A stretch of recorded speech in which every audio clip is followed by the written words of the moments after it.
Okay, welcome everyone. We are so happy to have you here at the fourth annual Unwrap the Future, hosted by the New Hampshire Network and the Plastics Working Group, which is a working group of the network. Tonight, we're really happy to be hosting amazing panelists from around the country and New Hampshire. And we're going to be focusing on the power of policy, a new plastics paradigm. So we're very, very excited to have you all here. We're going to start the evening with a land acknowledgement. And this is from the New Hampshire Indigenous Peoples Network. And this meeting is being hosted on Dakina, which is the traditional ancestral homeland of the Abenaki, Pennacook, and Wabanaki peoples, past and present. We honor the land and water and air of those folks who have stewarded Dakina throughout the generations, and we hope to honor the land and water as well as they have done in history. So thank you. A couple of Zoom tips. So please be sure to mute yourself if you are not speaking. And we do have folks that are kind of monitoring that as well. So if you inadvertently unmute and there's some dancing and singing on the tables going on, we'll mute you so that we can continue with our program. We are recording this, so if you do not want to be visible in the recording as it's going along, you can just turn off your video. And finally, if you could help us out by adding your name and your town and any affiliations that you're part of in your volunteer work or your profession, we'd love to know where you're signing in from and what you're involved in. As we go along, if you have any questions, please put them in the chat, and Patsy will be monitoring those questions, and we'll work on those at the end of the program when we have all of our speakers that have gone through their presentations. We'll have a Q&A, an intentional Q&A. And any other questions that you may have in the chat, that's going to be monitored by Patsy and Susan. John Gage is our Zoom host. We're so grateful for him to be managing that, the technical aspects. And my name is Cindy Heath. I am the co-founder of the New Hampshire Network Plastics Working Group, now in our fourth year, working to reduce plastic waste and pollution around New Hampshire, one community at a time. Okay, we are going to turn it over to the next person who's going to be joining us is Patsy Bethanagrini. And Patsy is, quickly, a little bit about her bio, one of the founders of the New Hampshire Network Plastics Working Group, and she is our webmaster and does an amazing job pulling together the activities of the website of the 10 Towns, 10 Actions Toolkit. She's active in the Monadnock region as a member of the Monadnock Sustainability Nelson Hub, the Nelson Community Power Committee, and the Carbon Cashback Coalition. And Patsy will provide an overview of the success of the 10 Towns, 10 Actions Toolkit campaign, which is our signature campaign. And that is at work in 61 towns across all of the regions of New Hampshire. So we know that we need a little bit of data as well as the good stories. So Patsy's here to share that with us. Take it away, Patsy. Thank you, Cindy. Just as a reminder to everyone, we decided as a group at first that we just wanted to see if we could get 10 towns to take 10 actions against plastic pollution. And so that's where the name came. And as Cindy said, we now have 61 towns. So they're all over New Hampshire. And if we had two more towns, two more people stepping up from two more towns, that would be 25% of the towns in New Hampshire. So we're almost into 1 in 4. We also have people that have joined us from Vermont and Maine. And of course, our dear Minneapolis, Minnesota. There's somebody that expressed interest from there. So the map on the right-hand side is on the homepage of the 10 Towns Toolkit if you want to go look at it. Just as a reminder, the actions are organized into 3 different kind of categories. One is policy, the other is infrastructure, and the third is engagement. So if you want to think about policy, we have things like doing a proclamation for plastic-free July. The infrastructure is trying to change a system. One of our towns, 2 of our towns actually did a reusable seacoast project, which was in a pilot last year. You may remember hearing about it. And that's now gone to 3 restaurants that are doing reusables on a permanent basis. And then engagement is any kind of education. So maybe at schools. And the way that's organized in the toolkit is you can go, I have a screenshot of the main homepage of the toolkit. You can go under Start Here and you can look for policy engagement or infrastructure actions from there. Or if you'd rather not do that, you can look for a partner. If you want to work with a library, a business owner, they're organized that way. So you can get to actions in the toolkit in many different ways. So that's just a reminder. I went over that about 4 years ago, I think the last time. And there are 25 actions in the toolkit. So there's lots to choose from. And on the homepage, there's this checklist that you can download if you'd like to and check things off as you go along. So that's just a little overview of how the toolkit works online. So over the past 4 years, from 2022 to the end of 2025, we have had 468 actions reported back to me. Not everybody reports their actions, but that's what we have collected. And about 60% almost are engagement actions. And then about 20% are infrastructure or policy actions. And that's, you can see in the pie chart on the left. And then on the right, I've got the actions, number of actions reported by year. So the blue is policy, the green is engagement, and the gold colors infrastructure, and then totals in gray. And you can see our actions went down a little bit this past year, but I think I have a good explanation for that. I'll see if people agree with me. But, you know, we just keep plugging along. People are doing great things. Little bit of Google Analytics. 13,000 views in the past year of the toolkit. So people are looking at the homepage mostly.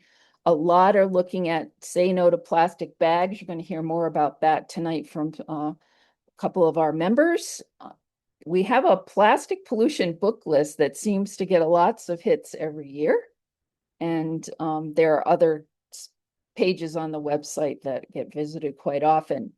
Got an uptick this year from China. I have no idea why, but that's something that's interesting. Last year, we had about 3,300 active users. This year, there are 2,000 more. And looks like spikes around probably when we did this presentation, the Unwrap the Future last year. I think the next spike is when the petition went out for the plastic bag of effort. And there's always a little spike in July for plastic-free July. So I think the reason why some of our activities and actions have gone down is that we're starting to work really hard on collective actions.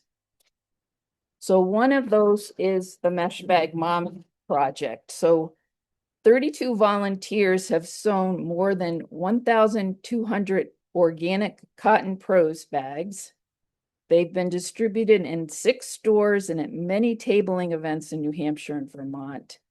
And over 2 years, if just one bag was used once a week, that means that we have kept 1,250 bags out of the landfill. So that's, you know, pretty incredible. I hope they're getting used. I use mine. They go in the washing machine, the dryer, and I've been using them. So they're really great. And now it's gone into version 2.0. There's a partnership with Fat Hat Clothing Company in Pecci, Vermont, and they're going to be sewing bags in batches of 100 for us.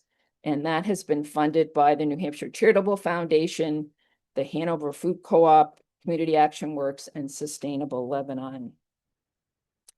And then we're just starting what we're calling a conscious cafeteria coaching project to help schools get plastic out of their lunchrooms. And that could also work if you're working with a continuous care retirement community or anyone that has a cafeteria.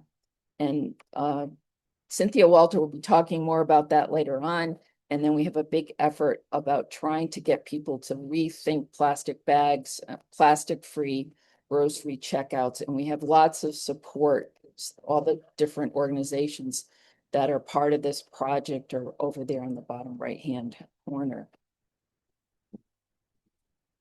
And I just wanted to show you where you can find more information about all these collective actions in the toolkit. The Mesh Bag Mamas is under actions. It's an engagement action, and there's one called Creativity and Craftivism. The No Plastic Bags or Say No to Plastic Bags is under the Resources tab at the bottom, and the same thing with cafeteria coaching. We also have collective actions related to the legislative efforts, but those are handled by our parent organization, the New Hampshire Network, and they have a tab called New Hampshire Bill Actions. So we follow lots of bills related to environment, energy, and climate, but the plastic ones are there as well. So, and we have members going up and testifying on different aspects related to plastic and solid waste. We have an Instagram page that we have a couple of young people that are helping us with, and it's called New Hampshire Network. So that's I guess it's a handle or something that you'd need to look for. Not everything's plastic, of course, because it's for the whole network.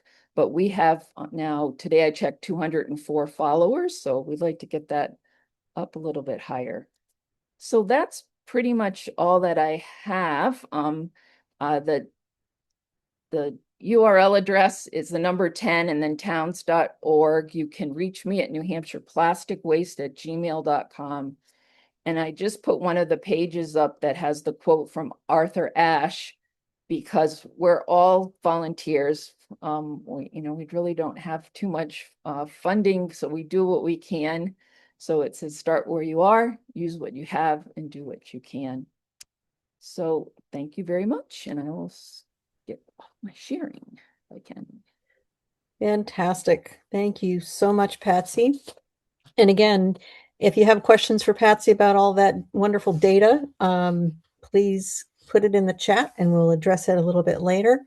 We're fortunate to have a lot of academic folks in our plastics working group who like data, which is good. And we also have some really great storytellers. So those two combined really do a great job. Okay, next up, we are so pleased to welcome Maia.corbitt, who is the president of Texans for Clean Water. And she's the managing director of Americans for Clean Water. She is also the past chair of the Sustainable Material Management Advocacy Committee for SWANA, also known as the Solid Waste Association of North America. And Maia's talk, we've revised it just a little bit from the promo, is going to be called SWANA Waste Management Policy Guidance, which will be going over SWANA technical policies as a springboard to build support and negotiate policy for extended producer responsibility, deposit return systems, and hear how waste management industry stakeholders from across North America worked to unanimously pass guidance for policies that support safety and further the sustainable management of materials in the waste spectrum. Maia is also the director of advocacy and mission giving for the Garver Black Hilyard Family Foundation, focusing on supporting missions of like-minded organizations dedicated to the betterment and beauty of public spaces.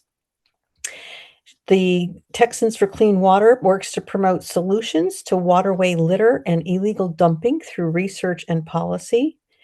And Maya has worked on sustainability issues for more than 20 years, including as a consultant for Booth, Aaron's, and Workington PC as a lobbyist and consultant focused on water policy while continuing to push for statewide recycling and materials management legislation. Welcome, Maya, and take it away. Thank you. Good gracious, that was a very kind introduction to such length. Not unnecessary. I am a humble stand-in for Swana. I just no bait and switch here, but I am standing in for Kristen, who couldn't be here tonight. So we are going to focus mostly on Swana, but very happy to be here from a long way away in Texas, but not too terribly dissimilar in a lot of ways. And we're going to talk about SWANA. I'll certainly stop along the way and talk more about these acronyms, EPR, DRS. I think there are going to be questions at the end, but if I'm able to technically look at the chat, and if there are any questions, or John, you can handle the questions, but otherwise, we'll take it away. So yes, I am here representing SWANA. SWANA is a truly international organization, and it has members across the spectrum of those who deal with waste. So folks like me, who are advocates and in the nonprofit space and the policy space, to folks that run landfills, private landfills, public landfills. There's a lot of municipalities and communities that are part of the membership base. There's also plenty of consultants and folks who make products that then become waste. So I say all this just to add to what Cindy started with, is that we were able to get unanimous policy out of an organization this big and this diverse, sometimes disparate. So it really was something, and I hope that you guys will learn something that I could provide to you this evening. But again, it's an organization that you might have a state chapter. I don't know. I should look that up. But there are many chapters of SWANA around the country and the globe.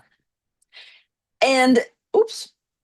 Okay, there we go. And as this is as a group of those who manage solid waste, safety is a priority. Those who work on trucks and in landfills or in recycling centers, they know that it is a dangerous job. It is in fact one of the more dangerous professions around. So it is something that is always top of mind for SWANA is safety, and safety runs the gamut: worker safety, but also consumer safety and safety of the landfill as a space and what it provides, but also the risks to that. This organization also champions sustainability. That's kind of a big deal. When folks make money putting stuff in landfills, you want to keep putting stuff in landfills. And so this is a group that really is looking forward to a world beyond landfills and truly that sustainable management of a waste spectrum. There's plenty of professional opportunities, and in fact, this is my plug: be a member. It's a really great organization. Oh, look, see, Kristen is very good at this because she already put "be a member" in here. So I'm going to do a little proselytizing for her. But again, it is a great group. You don't have to be in the solid waste world to be a member. There's plenty of really exciting things and information that can be brought to bear by the organization and the membership in and of itself. A plug for the conference. There is a conference every year. It's a great place to mix and mingle with like-minded folks. It's a great place to sometimes corner that industry stakeholder that you haven't been able to call you back, and then you see them on the side of on the way of the room, and you can go and say, "Hey, I'm going to talk to you about something," and that can be a very valuable thing as well. So let's talk about the policy. So again, EPR, that is extended producer responsibility. And in a nutshell, that is the concept by which those that produce a widget, whatever it is, have responsibility through, as they say, cradle to grave, through the life cycle and then waste system that product is going to go through, and that is something that has been around for a while. It started with commodities that were harmful.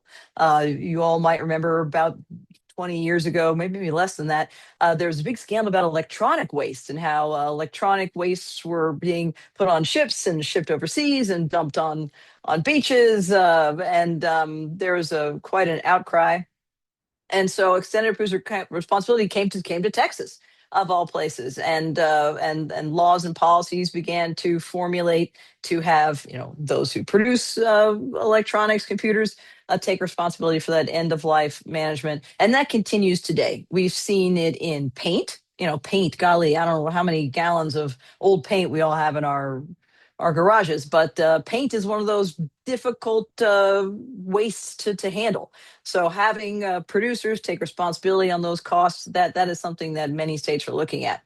Also, carpeting. It's amazing how much carpet you can imagine is produced in the world and wasted. And it is very bulky for landfills and difficult to manage. So again, another object and material that's been put into the EPR stream.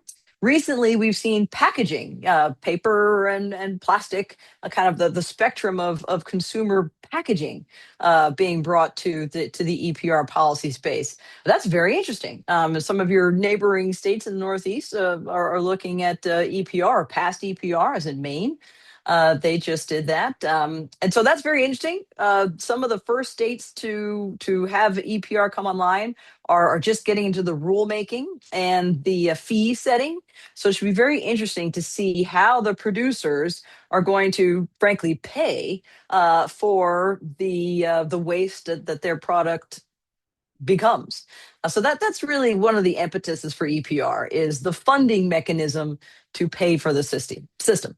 Anyway, that's just a high level, but otherwise, these are the things that SWANA really found consensus. And again, we were able to pass this out of a very diverse committee and an even more expansive board unanimously. So we focused on commonality. Obviously, I would mention safety. We mentioned the potential contaminants to the system. Batteries are a big problem now. They're catching fire. It's a real safety issue. And so EPR might come to the fore as we talk about batteries. When building a policy, you want to look at something that is comprehensive, but also broad enough that it's common parlance, as they say, and consistent with metrics and measurements, possibly in neighboring states or other states that have put some of these policies together. And of course, as you mentioned earlier about data is important to all things. Anything worth doing is worth measuring. So data is what would be best to inform these policies, and needs assessment studies are often the first step in an EPR policy. But in the end, it is about funding. It is essentially a funding mechanism, both in an incentive, i.e., if your product is recyclable, readily recyclable, as in aluminum cans or even PET, the number one plastic, then you should have and would theoretically have lower fees than the disincentive of putting a material in a laminate or something that is truly not readily recyclable. And then those fees, as SWANA contends here, should be utilized to support the system. These systems can be expensive, and they are best borne by the fees in place in the system. But of course, there are current systems. Many places have curbside. Curbside material goes obviously to a material recovery facility, a MRF, and that MRF often depends on those materials to sell to a commodity market. So, with the acknowledgement of that, policy that integrates current systems is something that is looked at as an easier sell, quite frankly, and a better way to enhance a system. And then the kind of last big bullet point here is the materials that are covered on ramps and off ramps. As materials become more recyclable, i.e., there's more scale involved. There's bigger, better technologies, et cetera, that can bring those materials into a recyclable stream. Well, they should be given the benefit of that. And conversely, if something becomes less recyclable for some reason, either the markets fail or otherwise, then they should have to meet performance standards or be, downgraded potentially. And that way, it's a dynamic system, but it's a system that has reward and carrot and stick for the decisions made by the producers. Okay, here we go. Now let's see. This one is deposit return systems. And this might be more, this is kind of in your neighborhood. I don't think you have a bottle bill deposit system in New Hampshire just yet, but many of your neighbors do. And this is a practice by which a deposit, often it's 5 or 10 cents per containers per beverage. Sometimes it's across the spectrum of beverage. Sometimes it doesn't include alcohol. And that is a system 10 states have now, Connecticut and your neck of the woods, also Vermont and Maine. And this is something that our group, Texans for Clean Water, is certainly we're all in on this policy mechanism. It not only gets good, clean material back to the end markets, but for our purposes, it is a proven mechanism to get material out of the environment and into the streams of commerce. And that's what we want. We want stuff in the streams of commerce, not actual streams, which is unfortunately where much of this material does end up. And in Texas, our data shows 85% of the material that is littered on roadways could have been recycled. It's either a bottle or a beverage, something that's consumed or away from home. And so that financial incentive for either the person or somebody else coming after that person to see that as loose change and not trash is a very powerful incentive to getting that material, again, into the proper collected waste receptacle. But that said, again, this was a big deal for SWANA. I don't know if any of you have ever worked on deposit systems before or otherwise, kind of been in the fray. But there has been a significant chasm, I'll say, between advocates and the waste management sector when it comes to deposit systems in particular. And one of those reasons is, again, integrating existing recycling systems. Now, aluminum is lucrative. It's one of the most lucrative things in a waste stream. I think we're up to a penny and a half per can, just in scrap value. So many MRFs, again, material recovery facilities, they rely on that. And so the thought of removing that from the system is very scary. And so this was really something we had to overcome. But I think there is also a real recognition, actually it's proven recognition with this passing of this policy, that the waste spectrum recognizes there is an environmental problem with waste and trash and litter. And deposit systems are, frankly, an economic solution to an environmental problem. There is a lot of money in these systems. There's a lot of value in these materials. In Texas, and I got to apologize from Texas, that's the data I have, but we're wasting $370 million worth of material every year just to landfill or litter that could have been sold to a marketplace. So that is where we're seeing real coalition forming on this in particular. Ownership of the material, whoever has it, they own it. Kind of the right of possession, and that is so that MRFs, so those folks who take your stuff curbside, they can sell it. That if they want to be part of the system, then they want to have part of that deposit. If they collect it, they want to be part of that deposit system. And it's got to be high enough to work. We've seen 5 cents has worked in the past, but with inflation, moving to that 10 cents has really been a big deal. Some of your neighbors in Connecticut, they moved to 10 cents and they've seen a real spike in participation. Oregon moved to 10 cents and they're at almost 90% recovery rate, which is amazing.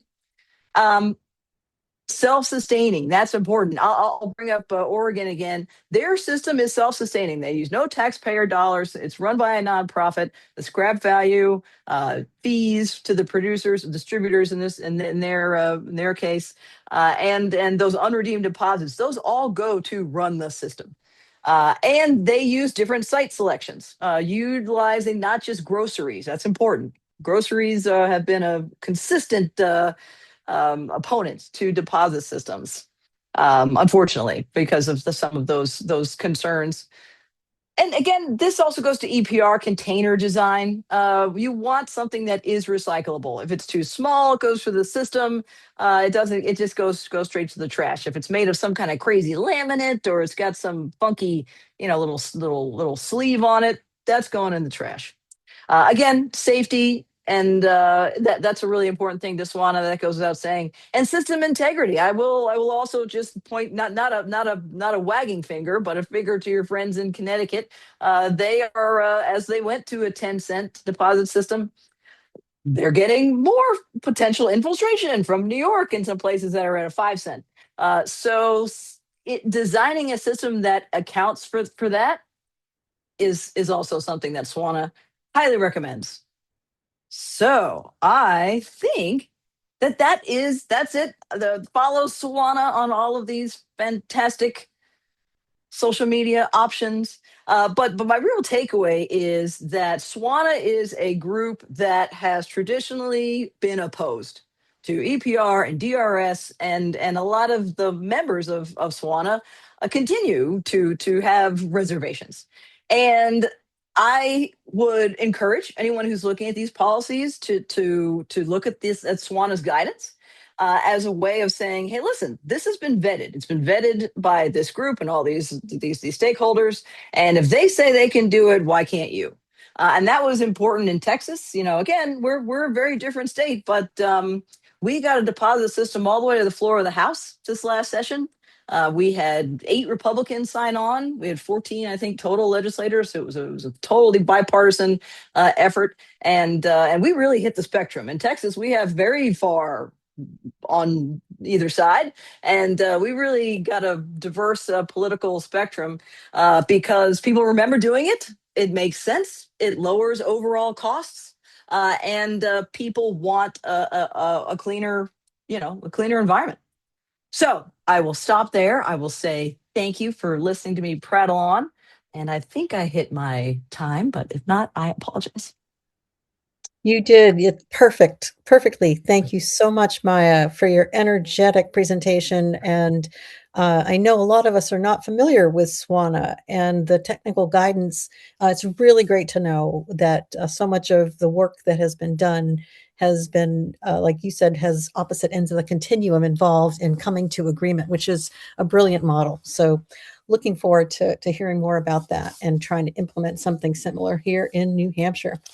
Okay, up next, we have Kirstie Pecci, the Executive Director of Just Zero. We are so pleased to welcome Kirstie back again this year. She is going to be talking about zero waste solutions in practice, success stories from select Just Zero campaigns impacting policy and practice in communities, local governments, and institutions, including packaging waste, bottle recycling, corporate accountability, and reuse initiatives. And Kirstie is the executive director of Just Zero, a national nonprofit. Kirstie established and was the director of the Zero Waste Program at the Conservation Law Foundation and is a former Mass PIRG staff attorney actively engaged in waste reduction and opposing the expansion of landfill and incinerator capacity. A graduate of Boston College Law School and Harvard University, Kirstie lives in Sturbridge, Massachusetts, right around the corner. We are so thrilled to have you. Take it away, Kirstie. Thank you so much. And let me see if I always say the hardest part is actually sharing the presentation. So let's see how I do. See if that works. How does it look? Is it the right screen? There we go. Perfect. Yep. All right. Don't jinx me. Don't jinx me. Thank you so much to Maya for her great presentation just now. I was so heartened to see how well the bottle bill did in Texas, and I know that it's a great policy. She's absolutely right, but a lot of it is also because of the hard work that she put into it. So good to see her tonight and to hear about that. And I'm just hoping that next session, because I think Texas does an every other year thing, I hope that next session it makes it all the way. That was just great. We were all watching from all over the country. And thank you so much to all of you in New Hampshire for having me today. As you just heard, I am the executive director of Just Zero, a national nonprofit. Let me tell you a smidge about us, and then I can jump into the content. Let's see. I'm not seeing, oh, there we go. Okay. So yeah, we're a zero waste advocacy organization. And when we say zero waste, we mean the ZWIA, ZWIA International Alliance standards, which means we want to reduce first, we want to reuse, then if we need to, we want to compost and recycle. We're going to create as much true circularity as possible. We also want to make sure that the world is as free from toxics as possible. So many people are getting sick, which is, I'm sure, why a lot of you are concerned about plastic, as I am. And also, we want to make sure that we reduce our impact on the climate as much as possible. Big existential threats to life here on Earth. Our waste management practice is really expensive. It's really old-fashioned, and it's not sustainable. And it's so toxic. So we can do better, and we know that. And that's what Just Zero is working towards. We have put our work into 4 different buckets. We could slice and dice this a lot of different ways, but we're hiring our 10th person actually starting this next month. And we put our work into buckets of corporate pollution, creating healthy environments, what's preventable waste, and then good zero waste systems. And we're a lot of us are attorneys, we've got a scientist on board too. And what we do is try and write good policies, good laws, good regulations that are actually workable, have either been done somewhere else or we've improved on them to avoid some of the pitfalls that some programs have had around the country. So talking about plastics tonight, and again, we work on zero waste soup to nuts, as the kids don't know that expression, but I hope many of you do, meaning that we work on incinerators and chemical recycling, landfills, composting, sewage sludge issues, a lot of different stuff. But plastic is still linked to almost all of those issues and a problem throughout. And tonight, of course, is mostly about plastic. So call us if you have questions about these other issues too. Happy to help, but plastic is what I'm talking about tonight. Plastic use has not been governed by what consumers wanted. This has all been driven by corporations. Plastic production has risen significantly since 2002. We started fracking gas. We started looking at all this ethylene waste gas, and the subsidized petrochemical industry has got a huge advantage over any other kind of material, again, because they're heavily subsidized. Something like $75 billion a year, I wish it was million, $75 billion a year in direct subsidies and $750 billion a year in indirect subsidies, meaning, renting land for $1, for instance. The Permian Basin, so Texas, Louisiana, that whole area, that gas is what's driving plastic production around the world. And so what we've seen since 2002 is a huge increase in single-use packaging. Textiles are now 2/3 of them are made of plastic. Carpet is almost entirely made of plastic. It is a toxic system from beginning to end. Fracking cannot be done safely. Cracking the gas cannot be done safely. Producing plastic nurdles cannot be done safely. And there is no safe or clean way to recycle or dispose of plastic. There's also no safe or clean way to use plastic. We are, those toxics, the 16,000 or so different chemicals, about, a quarter of which are cancer-causing chemicals. Those chemicals are touching our bodies. We're breathing them in. They're in our homes. We mentioned already when we're talking about electronics and carpets, and a lot of the problems that we're trying to deal with EPR programs. Paint is liquid plastic a lot of times. So we're really dealing with a plastic problem that is ubiquitous. It's everywhere and in everything, and it didn't used to be this way. So for climate and public health, we need to phase out plastics whenever possible. This isn't a situation where we're going to find a good way to deal with the plastic we have now. The goal is to stop making so much of it, isolate what we have in landfills, which you're not going to hear me say about many things. I hate landfills. And then just try and keep it out of the environment in every way we can. see. So what has worked to do this? What works and has worked in this country so far in other countries? Single-use plastic bans work really, really well. Bag bans, we heard about the great bag work you folks are doing. First, starting off with things like producing reusable bags and getting people to socialize them and use them, but actual bans that change that behavior are excellent. Waste reduction and real recycling brings attention to the plastics that are not recyclable. And actually that waste reduction, especially pay-as-you-throw programs, which we'll talk about in a little while, those kinds of programs make people think about what is recyclable, what is reusable, what should I keep out of my trash. Bottle bills, the thing I love about bottle bills that we'll talk more about in a minute is that not only do they keep litter off the side of the road, as Maya explained really well, but bottle bills also can lead to a refill system, meaning glass refill, where a bottle is used about 80 times. And Maya mentioned that that's how the system was, that we used to have a bottle bill system set up by Coke and Pepsi, where you'd bring your bottle back and it would be refilled. And that's what we need to get back to. And a lot of the world is still doing that. And then food waste prevention and recycling. These systems, when we do a better job with our food waste and other types of recycling, we see that our plastic use decreases and we keep the plastics out of the environment. Like, for instance, when you have a good composting program, you're not going to allow plastic stickers, for instance. And we see those things all working together, and they work really well together. I love the bottle bill, and this is maybe why I'm so delighted by all the good work that Maya's doing.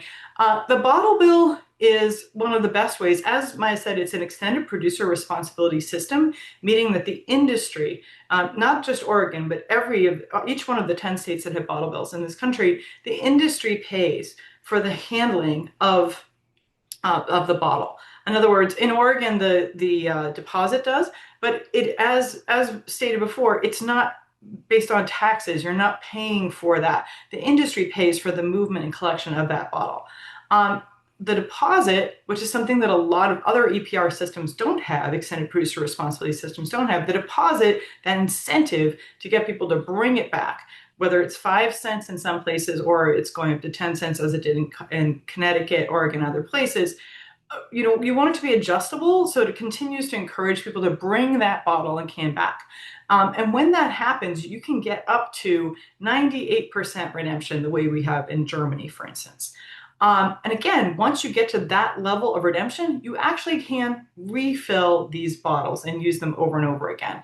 I went on a work trip, my husband calls it the saddest trip ever, to Europe, where I went from one refill factory to another to look at different systems of washing and refilling crates and bottles and lots of different things. And the bottle system is just amazing. And it's something that we most definitely could replicate over time here in the United States. And what's really interesting to me about it, yes, there's investment that needs to be done. Yes, there's changes that need to be done to get us there. But once you put that system in place, it has less of a climate impact. It uses less energy, because refilling a bottle is much, much less energy than recycling a bottle or making a new bottle. And it also is much less toxic if you're talking about refilling a glass bottle over and over again, rather than making a new plastic bottle or even a recycled plastic bottle and filling that. So the implications for energy, climate, and toxicity are just huge. Also, it's lots of good local jobs. So for all those reasons and many more, I could talk about the bottle bill this whole time. I love the bottle bill. I would marry the bottle bill if the bottle bill was a person. And I really hope that we see a new wave of bottle bills coming across the country, including Texas. So what we've seen works too. Local action works. Now, every state is different. Some states are Dalton states, some states are home rule states, meaning that some states, the cities and towns, have the authority, as we do in Massachusetts, to regulate anything that's not regulated by the federal or state government. In some states, like New Hampshire, you need permission to do it. That being said, we have seen some cities in New Hampshire pass different bans. So, do not lose hope on that. And we've seen grocery bag bans work. Also, styrofoam bans. 8 states have banned styrofoam, and that is the only type of plastic that we're seeing decrease in production. And that is why we think, because styrofoam is a really nasty, toxic substance, And a lot of states have decided, no, we're not going to use it anymore. And that is actually reducing the production of polystyrene or styrofoam. You already talked about some of the different local programs that you folks are doing with cafeterias. We see that those skip the stuff programs, cafe and bulk reusable programs, I think of them many times as pilots, but they really spread out and work. Refill stores, those kinds of pieces. So that's another place that I think there's really good options for action in New Hampshire, for instance, particularly. We've also seen, and this is true of New Hampshire as well as other places, killing incinerators and chemical recycling facilities, and also other trash facilities. New Hampshire has pretty much just banned, or not banned, prohibited the Granite State landfill, I believe, as well as a transfer station. And New Hampshire, as you know, buries about half the waste you bury in New Hampshire is from out of state. You don't need new facilities. You need to be keeping your borders as tight as possible when it comes to handling waste. So culling those facilities was great and is a really smart idea, and that works really locally too. Also, other hyper-local programs, composting is fantastic. As I said, it all leads to reducing the trash overall, so that's why I included it here. Making sure that there's good contracting. The waste companies have a huge advantage over cities and towns and counties in contracting because the waste companies have a crew of attorneys who can very literally, really hammer these communities with their negotiations, and they know their contracts backwards and forwards. Many times, municipal county attorneys have got 1,000 things they have to be experts in. So that's a place where it's worthwhile taking a second look at those contracts and getting help for your communities to make sure that those contract terms are good. Another place where New Hampshire has done really, really well that people don't always know is that New Hampshire has a lot of pay-as-you-throw programs locally. Those are programs where you have to pay a little bit more if you produce more trash as a resident. And the University of New Hampshire did a study and showed that those really worked to reduce trash in residential homes. So that's fantastic too. Always a good idea if your town doesn't have that right now. Really think about a pay-as-you-throw program. Sometimes they call them save money and reduce trash. Many times there's a fee on a bag. Sometimes there's a requirement you pay more if you have a larger trash receptacle for the town system. It can be done in a lot of different ways, but they work really, really well. And I would recommend that University of New Hampshire study, which may be about 8 years old now, but still totally valid. And as you're taking these different local actions, I would be very careful to avoid what I think of as the plastic bottles to cartons problem. In Massachusetts, a bunch of towns on the Cape, for instance, banned plastic bottled water, which is a good thing. However, what we have instead in those towns, we see in those grocery stores, cartons, which are lined with plastic and have plastic nozzles filled with water. So selling water in those cartons, they're not recyclable. They're still plastic. They're still toxic. So you haven't solved the problem. So if you're going to put all the work in to get something done in any of your communities or in your state, please think about whether it's the right thing to get done, because some actions are not as worthwhile as others. So what are we seeing move around the country now? And this is not a complete list. Things are changing every day too. So hopefully I'm up to date. But we see things changing all the time, and it's always interesting to see what moves. So Alaska is looking at a polystyrene ban. Like, Alaska is not a hotbed of progressivism, right? But Alaska cares very deeply about their environment. And so we're seeing a polystyrene ban in Alaska. I'm really hopeful that this one moves forward. That'd be fantastic.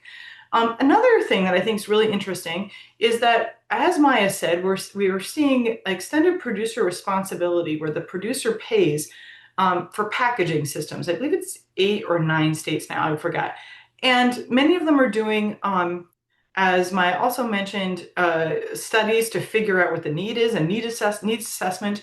But what we're seeing also is that the companies, the packaging companies that said, oh yeah, do an EPR bill, in Oregon, for instance, they've got an injunction stopping the bill and the regulations from going into place and actually taking effect because they still don't want to pay. So it'll be very interesting to see what terms come out of that. I don't think they're going to be able to stop the system entirely, but it also does bring into question sometimes corporations say they're with you and they're not really with you. So I found that really interesting, and we'll have to watch that carefully moving forward. We're seeing extended producer responsibility, meaning again, producer pays for the recycling system. And these systems don't reduce packaging or textiles traditionally. There are some proposed laws like the New York EPR bill. And actually, there's one in New Hampshire we'll talk about in a minute that actually would reduce packaging, but most of the time they're about paying for recycling, as Maya explained very well. Similarly, the textiles law in California for EPR is not about reducing textile use or toxicity, but about paying for the recycling. We're working with a coalition to try and make the regulations require a little bit more, because we don't want to just pay for recycling. We want the system to be better overall. We're seeing textiles EPR be looked at in Washington State, and I think they're going to do a textiles needs assessment, which will be really interesting. We're also seeing sludge bills, like in Massachusetts, to ban the land application of sludge. Sludge is full of microplastics, as well as a myriad of different horrible chemicals, like the PFAS family of chemicals. We don't want that on our farmlands or parks or home yards. So that's one of the things we're seeing move in Massachusetts. There was a great sludge bill in Texas. There was a good sludge bill in Oklahoma last session. We'll see if these move and what will happen with that. New bottle bills are moving in Maryland and the District of Columbia, which is not a state, but larger than Vermont population-wise, so interesting. And then we're seeing a push to modernize bottle bills, like for instance in Hawaii. It'll be interesting to see if that modernization is just a way of trying to insert a producer responsibility organization into the system, or if it's also about really improving the system and making sure there's better tracking. A lot of stores don't report what they actually sell for bottles and cans. That's a real problem with a lot of bottle bills. That's a problem in Oregon, for instance, in California. We need better tracking. We need more information. We need to make sure that we're keeping track of where all these bottles and cans are coming from and making sure they all get recycled as much as possible. So it'll be interesting to see if these systems are being improved or just messed with or what. But we are seeing some movement there, which again, we're tracking very closely at Just Zero. So there's some good stuff happening in New Hampshire too. And I think right now, a lot of us feel very worn out by a lot of things that are going on in the world. And sometimes there's a feeling of like, I'm going to throw my hands up in the air. I'm going to stop working on this thing and I'm going to go work on this other thing instead.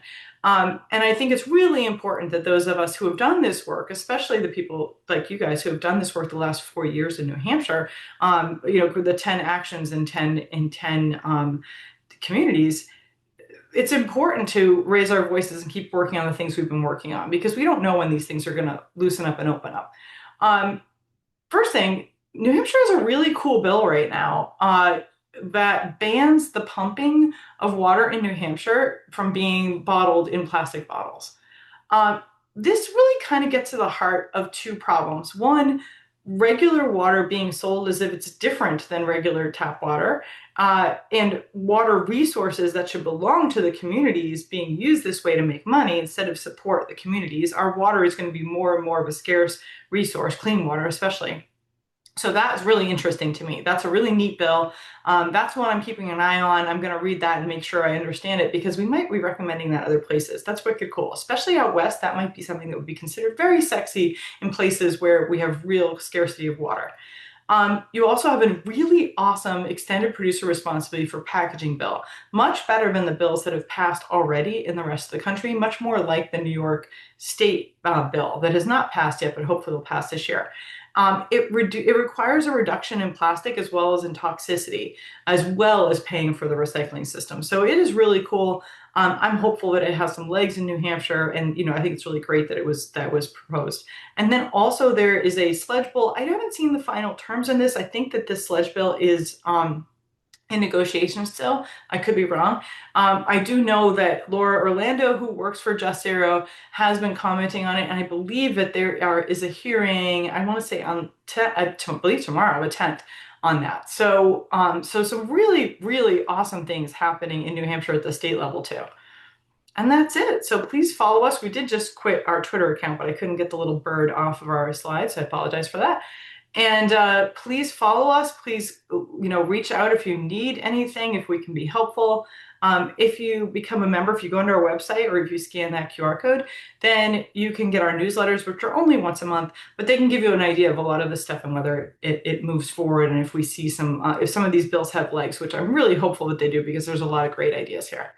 And that's it. So thank you so much for having me today. And so glad to be here. So glad to hear all the good energy happening in New Hampshire. Now let's see Awesome. if I can Yep. stop sharing. That's the last. Yes. All Brilliant, right. brilliant. Thanks so much, Kirstie. Your energy is so infectious, and we really appreciate all the positive vibes you have on our efforts here in New Hampshire. And the sludge bill is being heard tomorrow by the New Hampshire Environment and Ag Committee. And so you can go to the New Hampshire General Corps website and you can enter testimony supporting that bill. I think the New Hampshire Network has put out a note around that, right, Susan, for inviting people to talk about that bill and support it. Representative, let's see, Wendy, who was the rep that put that through? From Merrimack. Probably Wendy Thomas. Yes, thank you, Wendy Thomas. Thank you so much. So please go to the New Hampshire General Court website in support of that bill by the end of the night tonight, so that that can be supported in tomorrow in the Environment and Ag Committee. Great, thank you, Kirstie. Amazing. Again, if you have questions for Kirstie, please put them in, or Maya, please put them into the chat, and we will address those at our Q&A. And now we are excited, so excited to welcome Representative Lori Gramlich from the great state of Maine, representing Old Orchard Beach. And I would like to tell you that it is Maine's EPR law, bottle bill law, toxics in food packaging, chemicals of a concerns list. All of those bills that are actively at work in Maine and more are actually the EPR bill was what inspired the founding of the Plastics Working Group. So to circle back and have Representative Gramlich, an environmental champion, share with us how the Maine legislature has achieved all of these legislative successes, regulating PFAS and synthetic turf is in the works, single-use plastic, toxic in food packaging, producer responsibility, container deposit laws, giving Maine the distinction of having among the highest recycling rates in the country. And Representative Gramlich is serving her fourth term in the Maine House of Representatives, representing Old Orchard Beach. She is the Assistant House Majority Leader, providing support to members of the House Democratic Caucus. She is also the state lead for Maine on the National Caucus of Environmental Legislators. She previously served 6 years on the legislature's Environment and Natural Resources Committee, where she was most recently House Chair. Gramlich earned a master's degree in social work from the University of New England and has nearly 40 years of experience in nonprofit prevention-based social work, advocacy, and social justice initiatives. A great, great welcome from New Hampshire to our neighbor in Maine, Representative Gramlich. Take it away. Thank you, Cindy, and thank you to the New Hampshire Network and Plastics Working Group. Maya and Kirstie, you two, I'm going to say a bad word, you badass women are going to be tough acts to follow. And I just am really super intrigued. I can take it offline, Kirstie, with you, but and the New Hampshire folks as well, I am really interested in learning more about your bottled water bill relative to pumping water. As you probably all know, we have a little water extraction company over here in Maine called Poland Spring. And one of the very first pieces of legislation that I ended up putting into the legislature had to do with taxing water extraction. And so I've just recently been thinking about how we can decrease our dependency on plastic relative to water being extracted. So I'd love to learn more about that. If somebody would have told me, 10 or 8 years ago that I would be, oops, I just want to share my screen with you all. Let me make sure I'm going to get this on. There we go.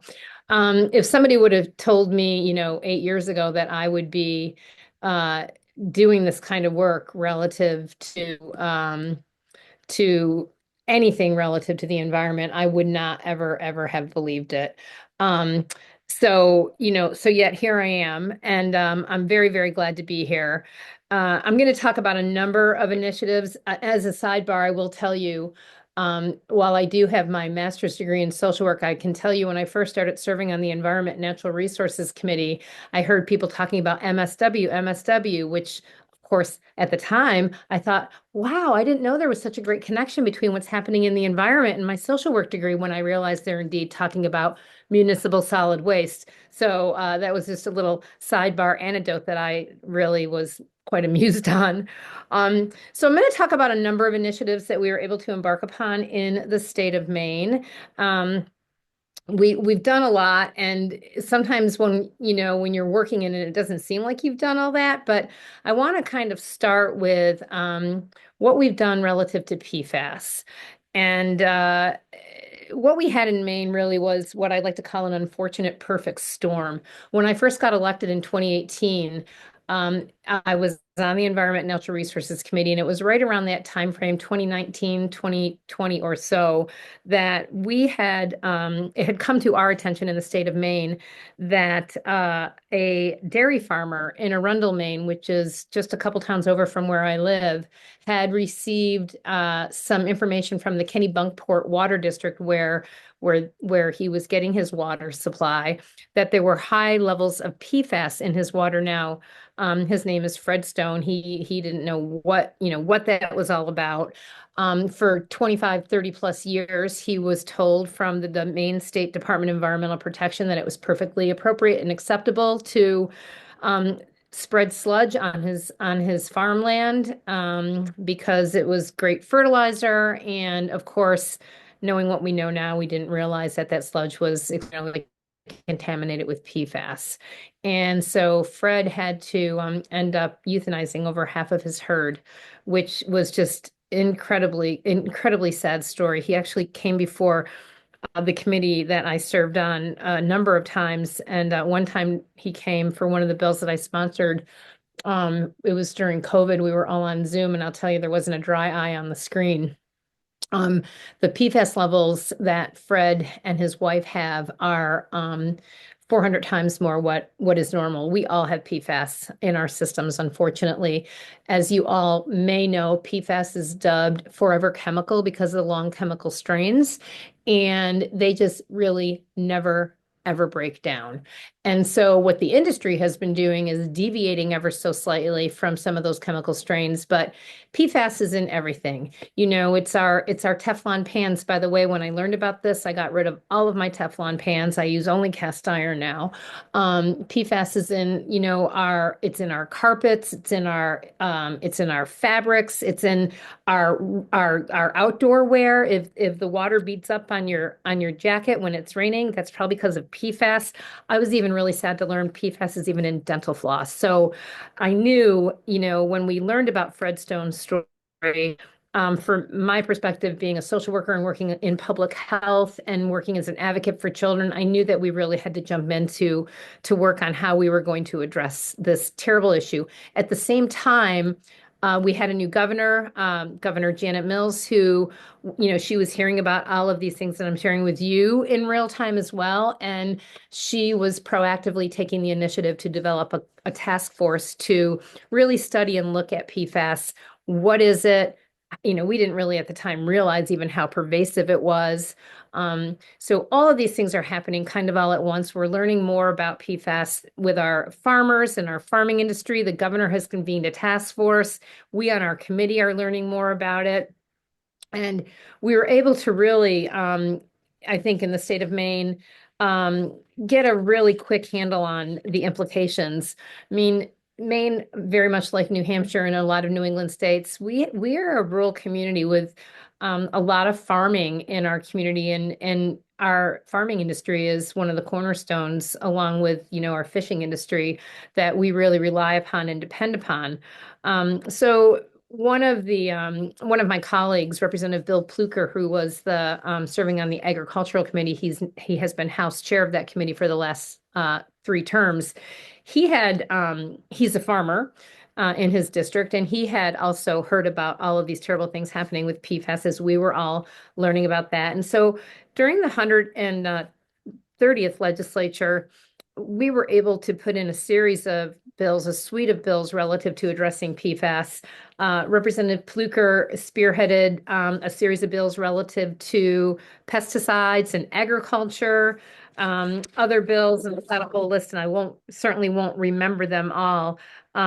He also worked with the Department of Agriculture to assure a comprehensive research study plan was in place to identify how we can aid farmers who are being affected by PFAS contamination. One of the things that really struck me was when I learned that it really truly is everywhere. And again, with my public health lens, thinking about, that PFAS is in our carpets, it's on our manufactured goods. It's really everywhere. And you think about, little children, toddlers playing on the floor, playing on the rug, and their little bodies getting exposed to these toxic chemicals. I just knew, again, that I had to do something. I was able to work with a great team of advocacy groups, Safer States in Maine. It's called Defend Our Health. They are a dynamic, fantastic advocacy group who really I partnered with on most of the PFAS legislation that I introduced. But one in particular was LD 1503. It was an act to stop polyfluoral and polyalkyl substance pollution. And so what this really did, it was first in the world to require manufacturers of products with intentionally added PFAS to report the presence of those substances in those products to the Department of Environmental Protection. And this was to begin in 2023. It also prohibits the sale of residential carpets or rugs, as well as the sale of fabric treatments that contain intentionally added PFAS, again, beginning in 2023. Additional product categories containing intentionally added PFAS would also be able to be identified by the department and prohibited from sale. This legislation also included by 2030 that products containing intentionally added PFAS may not be sold unless the use of PFAS in that product is specifically designated by the department as a currently unavoidable use. So we worked really closely with the department. They understood the implications of why it was important that we phase this out and have this reporting. The department's working in terms of educating manufacturers. We have grants to publicly owned treatment works in municipalities to reduce the PFAS in air and water and land. As you can imagine, this was not a particularly popular bill by the industry. And the next session, when we came in, the Chamber of Commerce and to some degree, the department kind of started to do a 180 relative to implementing this legislation, which was really quite heartbreaking. At that time, I partnered with my partner in the Senate, Senator Henry Ingerson, who's also done an amazing amount of work relative to PFAS. And we co-sponsored a piece of legislation to really try to stop the industry from undoing all the amazing work that we had done relative to our manufacturing law that was passed in the 130th legislature. One of the other things that I'm pretty proud of that we were able to address, and it was one of the earlier pieces of legislation in the country relative to PFAS and firefighting foam. We saw an increased rates of cancer for firefighters, and also in their firefighting gear, there's PFAS because it's got to be resistant to the elements. So we were able to pass into law LD 1505, an act to restrict the use of polyfluoroalkyl and polyfluoroalkyl substances in firefighting foam. So this became effective in January of 2022, and the discharge for testing or training purposes of fire suppressing foam containing PFAS, unless the foam is entirely collected for proper disposal is no longer allowed. It prohibits the sale or distribution of such foam, subject to exceptions. It directs the state agencies to develop a framework for the collection and safe storage of prohibited foam until it can be safely disposed of. We still had a lot of work to do. As I said, we had a suite of bills that we kind of put through. The one that where I told you Fred Stone had come and provided testimony for one of my bills was LD 1600, an act to investigate polyfluoroalkyl and polyfluoroalkyl substance contamination of land and groundwater. And this was really groundbreaking legislation. It established the Land Application Contaminant Monitoring Fund to be used by the Department of Environmental Protection so that they could test and monitor groundwater for PFAS and soil for PFAS and other contaminants and other related activities. It required the department to develop and implement a program for the testing of soil and groundwater PFAS contaminations on locations where sludge or septage was applied prior to 2019. Now we know that the sludge had PFAS contamination. The septage had PFAS contamination. It was used across the state of Maine and quite frankly, across the country as a fertilizer. So any application prior to 2019 would be included in this particular piece of legislation. It also required the department to develop and implement a program to evaluate leachate collected and managed by solid waste landfills for PFAS contamination. We have a state-owned landfill called Juniper Ridge. It's owned and operated. It's a quasi relationship between the state of Maine and a private entity, Casella, which I think you probably know about that in New Hampshire as well. I know they're big from Vermont, but they own and operate our state landfill, and they've been less than a good partner in terms of trying to mitigate and remediate the sludge and the contamination of PFAS. So those were the three kind of big ones that we had, four kind of big ones that we had in the 130th legislature. In the 131st, we had several bills regarding the reporting of PFAS that we were able to get into, pass into public law. And more recently, just this past legislative session, you may have heard on the news, there was a pretty significant PFAS spill, a leakage of a couple of PFAS container storage areas at the Brunswick Naval Air Station in Brunswick, Maine. My colleague, Representative Dan Ankleys, that is his district. As soon as we heard about that, I went up and met with Dan, our DEP Commissioner, Melanie Loisum, who is pretty incredible. She's really a delight to work with. She had set her shop up right at the Brunswick Naval Air Station. And so I went up and met with Representative Ankleys and Commissioner Loisum right after the spill, and she was able to take us kind of behind the taped area. You could actually see this getting into the streams, into the nearby marshes and water areas. This really was troubling on a multitude of levels. And it was kind of like the hot potato. Who's going to take responsibility for this? Is it going to be the city of Brunswick? Is it going to be this quasi municipal group? Is it going to be, the United States Navy? Nobody really wanted to touch it. And so Representative Ankleys put in a series of bills to help remediate and mitigate that situation relative to PFAS storage. And they were all signed into law this past year. Additionally, relative to our drinking water, we've done a lot of really testing in municipalities. We had some tiered testing in our municipalities relative to our drinking water and our groundwater with regard to sludge. And of course, as you can imagine, the more we test, the more we learn what a pervasive and insidious problem this is. And so we knew we weren't going to be able to wait for the federal government. They had been slow, even under the Biden administration, to really address drinking water standards.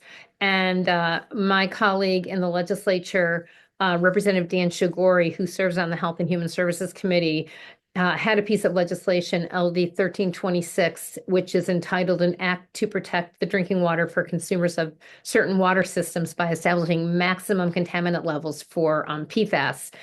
Really what happens is, as you probably know, the current drinking water standards for PFAS in Maine are about 20 parts per trillion. And this new law replaces that standard with the current federal EPA standards which we finally did get under the Biden administration, of 4 parts per trillion, so that we could be in sync with what was happening on the national level.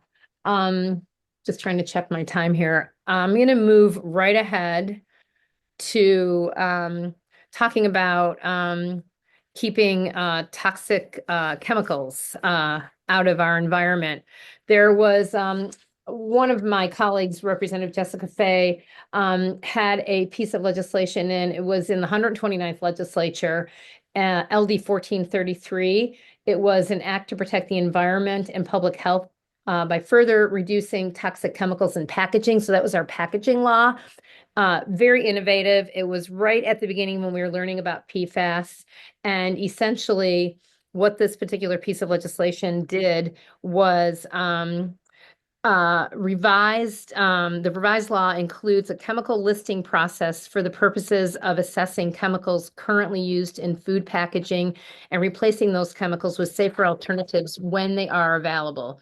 So in order to reduce the toxicity of packaging material, existing law prohibits the use of certain chemicals in packaging sold in the state, such as lead, mercury, cadmium, hexavalent, chromium. I mean, those are all big, long compounds to say and to live with.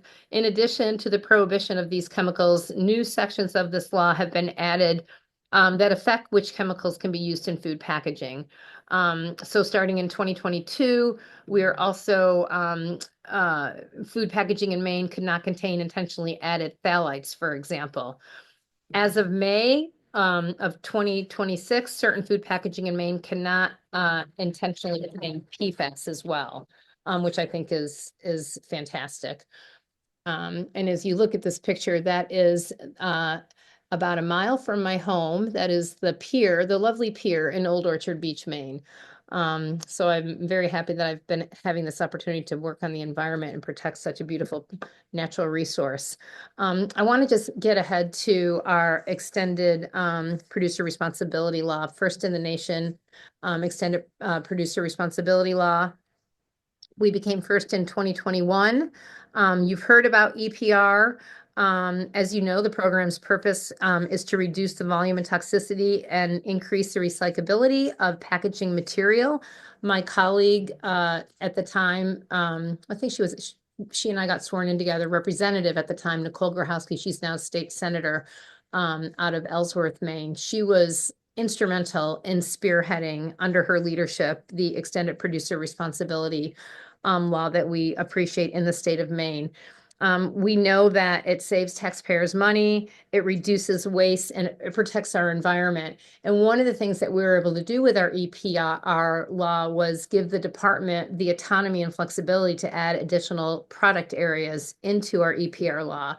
And so we had tried for quite some time in the state of Maine to address flavored tobacco, and we could never really get that moved over the finish line. And I started really thinking about that. And I remember just seeing all over the place the litter of the plastic cartridges that you would see just all over the place from people vaping. Never mind the lithium batteries that are just terrible for the environment as well.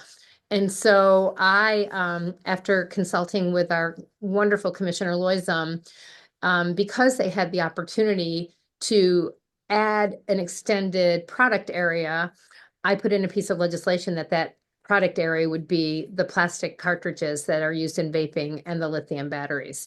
And so that bill had a fiscal note. It did get passed out of committee, and it is sitting on our appropriations table currently awaiting funding. But we know that that this is an incentive to, in terms of EPR, it's an incentive really to design greener, safer products that are less wasteful, more recyclable, and contain fewer toxins.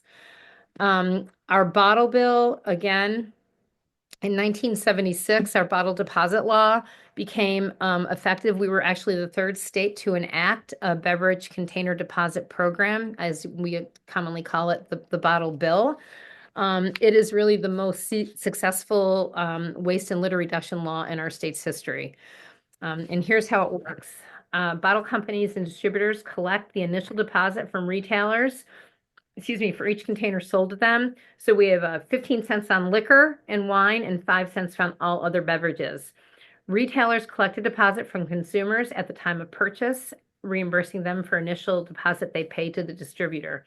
Consumers then redeem the empty containers at redemption centers and recover that deposit that they paid. The redemption centers are reimbursed by the beverage companies and distributors when they pick up the containers for recycling, plus a 4.5 cent handling fee per bottle. Beverage companies and distributors keep the revenue from the sale of those recycled materials, or they use them to manufacture new beverage containers. In 2023, while I was serving as the House Chair of the Environment and Natural Resources Committee, we passed several additional measures to strengthen and modernize the bottle bill. LD 134 was an emergency measure to increase the handling fee for redemption centers. They had not seen an increase in their fee. These folks that were running these redemption centers had not seen an increase for quite some time. So there was a lot of work that we had done relative to revamping it. That was a pretty exhaustive piece of legislation that we were able to, and it's complicated. The redemption bill, the bottle bill, it can be very complicated.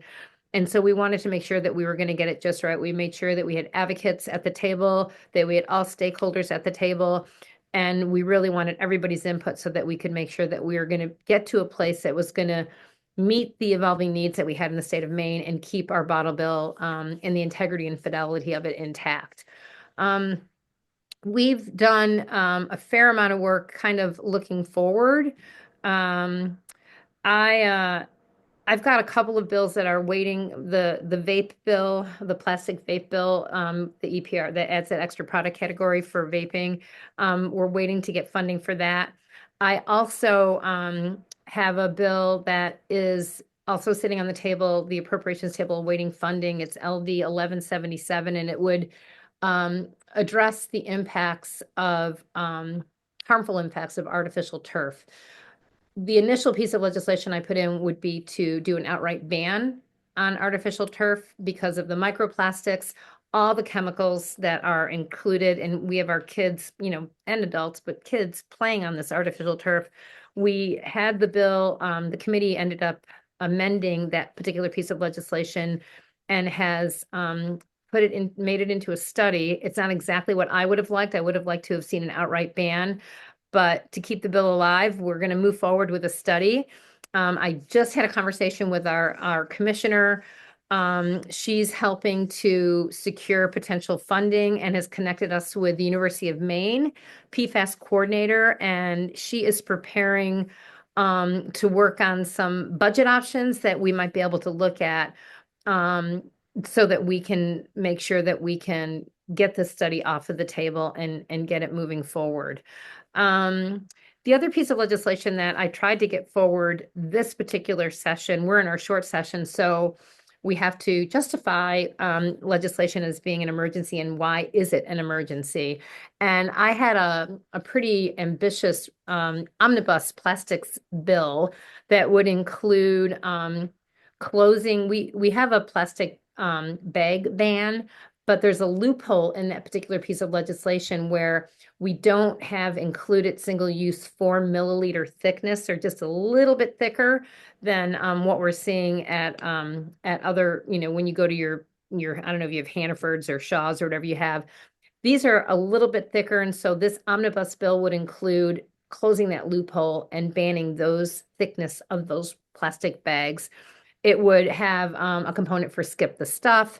One of the things that just drives me absolutely bananas are plastic water bottles. I cannot stand every time I go to a hotel and I see the plastic water bottle sitting there. So this bill would also had included for hotels to not have plastic water bottles in the rooms. Also the plastic little single-use bottles of cosmetics that they have. Let's get rid of those. I'm so sad that we weren't able to get that approved to introduce as legislation this session. And it makes me doubly sad because in Maine, we have term limits and I am term limited out and I cannot introduce this in the future, but I will carry the torch and hopefully pass it off to someone else moving forward. So I thank you all for your time and thank you for this opportunity to talk about some of the work that we've been doing up in Maine. Wow. Thank you. What an amazing array of effort over many years, I'm sure.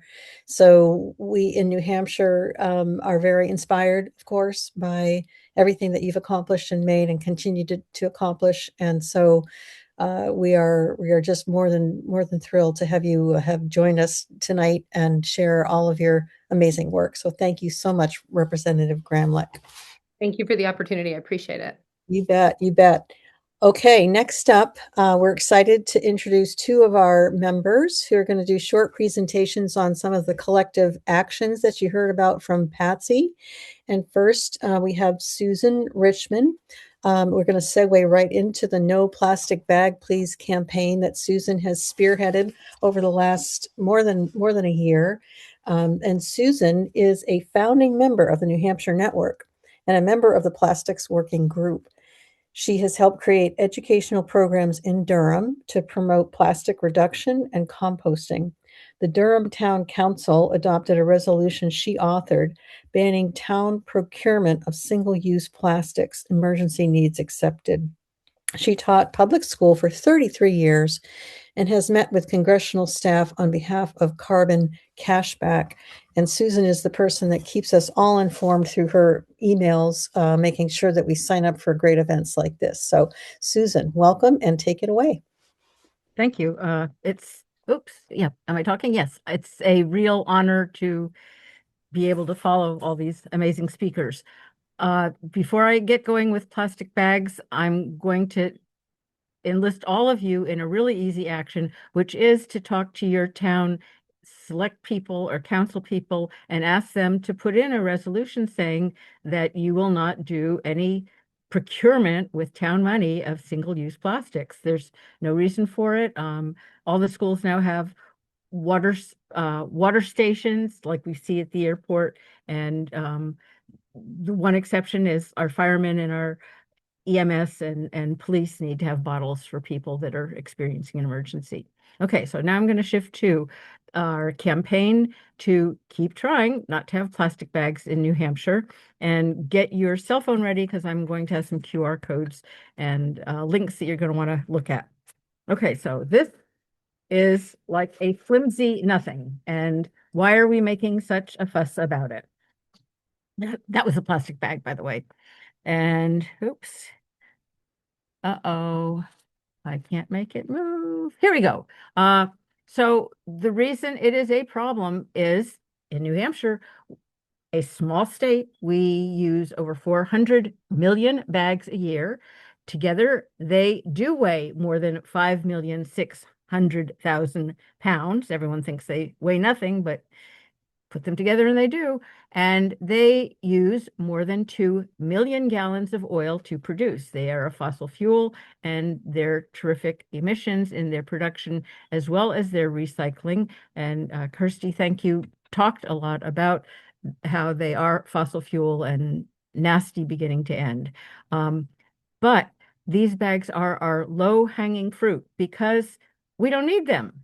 You know, you go to the doctors, you probably are going to have a plastic for if you need intravenous blood or anything else, and you might be grateful for that plastic, but we do not need plastic bags. In much of the US, we have 500 cities and 12 states that have plastic bag bans, and from them we can learn what makes for a successful bag legislation and what is less successful. As Representative Gramlich mentioned, you don't want to exchange the flimsy bag for a thicker bag, calling that a reusable bag. It is just more plastic. The best way to go is with a 10-cent fee for a paper bag, and the 10 cents can be kept by the store, so that's incentive for them. And your customers will suddenly say, oh, I don't want to spend 10 cents. And they'll suddenly remember the reusable bags that they keep in their closet or their trunk. And in Maine, they found right away 91% of people were remembering their bags. So customers, a lot of squawking before it happens, but customers quickly accept it. And if the grocery store is just keeping that fee, not much paperwork is needed. And in New Hampshire, that counts for a lot. We don't want another layer of bureaucracy.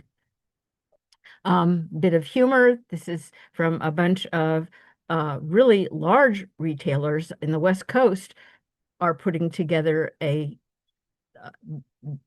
campaign. So long, single use. I am breaking up with you, and I'm having a new relationship with my reusable bag because we're realizing that these bags are a habit and we can break it. So we have gotten over 5,000 signatures on our petitions, and this is your time to take out your cell phone, and you can take a picture of the QR code that will connect you to the online petition, which you can sign and you can share it with other people. And also right here at the bottom, bit.ly paper, no plastic bags. That's where you can download a paper petition. And let me just read a bit of what's on our paper petition. As a reminder, single-use plastic bags are a burden to towns and taxpayers. They create unnecessary waste, and it ends up being the town that has to pay for it, meaning you, the taxpayer. And they contaminate land and water everywhere. They do create microplastics. They're magnets for toxins, and every step and we know that microplastics in those plastics are having dire health effects, and we're really only just learning about them now. So every step in the life of a plastic bag is bad for people and the planet. So job number one, get your town to say no municipal funds for plastic procurement. Number two, would love it if you would gather more of these signatures. The paper petition, if you use it, has instructions of how to get it to us, and the online takes care of itself. If you are doing petitions, you might want to hand out these cute little, here they are, to see. They are hang tags that you can put on your doorknob or on your rear view mirror in your car, but your doorknob as you head out towards the car as a reminder, remember your bags. And this is the front and the back, and people seem to really like these. And finally, what we really, really want you to do is to volunteer to do a presentation. And this is the beginning of what our presentation looks like, and it gives all the facts and figures about medical effects, how much plastic there is, what does it cost New Hampshire to get rid of it, how oh my goodness, the Swana Maya talked about how dangerous the job of dealing with solid waste is. You have solid waste people they stop the machine and they have to go in and climb in to untangle the plastic bags twice a day. So this presentation, which is about 25 minutes long, gives those specifics. And right here, take another picture, is the QR code that will get you to the shortcuts for everything in the toolkit we have created to help you do this presentation step by step by step. But we also ask you to contact us at the Plastic Working Group. So this is my email, my phone number, and we will walk you through it. We'll make it really easy. Right now, those petitions, those 5,000 signatures, they're mostly from the seacoast and the Monadnock region and the Concord region. And we want people throughout New Hampshire to know that plastic bags are not okay. Only 5% of them get recycled, so don't think you're recycling them. We depend on you to spread the word further. So from this QR code, you end up at this list of shortcuts that get you to the resources. So launching a presentation, who can you call? What do you say to them? The presentation itself, a script to go with it, FAQ, the questions you might ask, the questions that your audience will ask, posters, handouts, and all these in black have to do with the presentation. And then in red are separate items. If you're just not up for a presentation, or uh, if you've got co-conspirators that will help you, you can get some of these done too. How to write a letter to the editor, how to write to your representative or to the CEO of your grocery store. So all of these actions are hugely valuable. And I think that's it for me. I'm going to just go back for a minute in case you missed these resources. Here's your QR code, and here's how to get hold of me.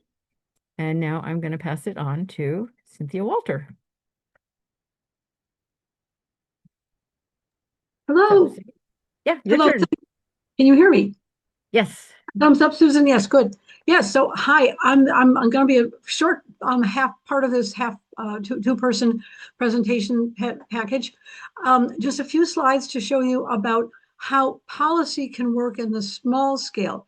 So, Susan's working on voluntary program to help people learn about plastic bag. But this is plastic that appears all the time in cafeterias. And it's the disposables, it's single-use silverware, it's single-use cups, bowls, and trays that's in our cafeterias for senior homes and for schools. And so this is a huge problem. And sometimes it's always a hidden problem because sometimes the schools or the institutions have purchased plastic coated paper. They think they're substituting paper, but it's actually plastic. And very often, sometimes there's PFAS in that plastic. So all of this becomes a huge problem in terms of exposure to plastic compounds and all the toxics that are associated with them, and also a huge waste problem. So the solution seems pretty straightforward, right?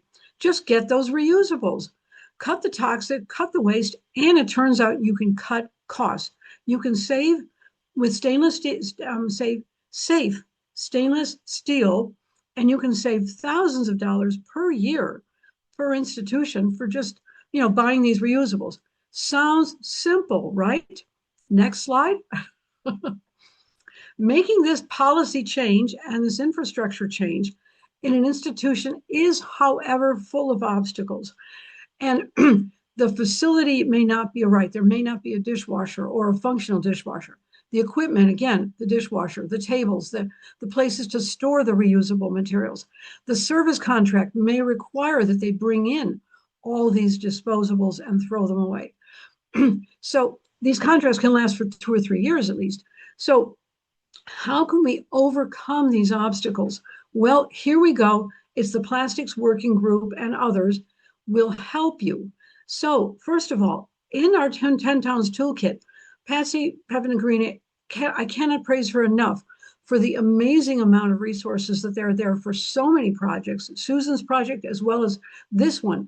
There's tons of practical info. So visit there and find out all those things. There's PowerPoints you can present to your schools and your decision makers at a senior home or wherever.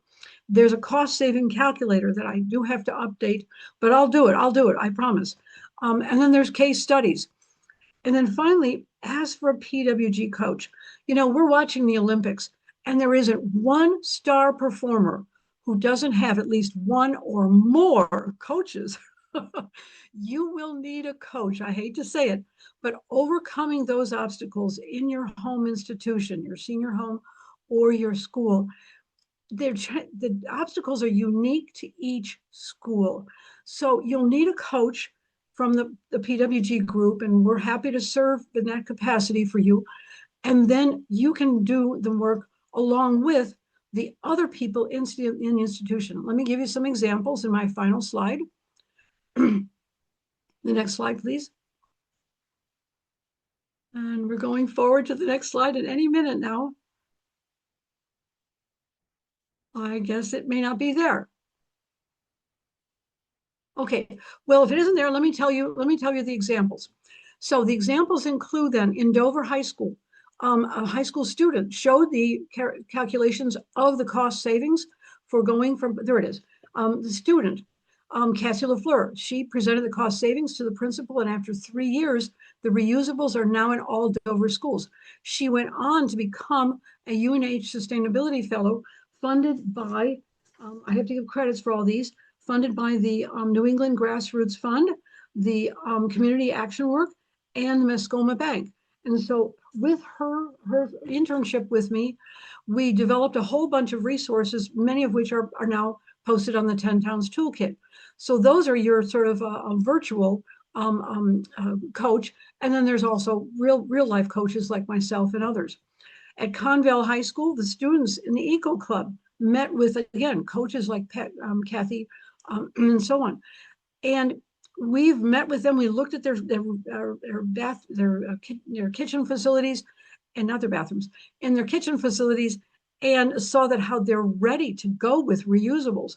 But it's going to take time with the administrators and some costs, and so they're contacting a local civic group. So these are all details that we can help them with. But now the students are going to continue.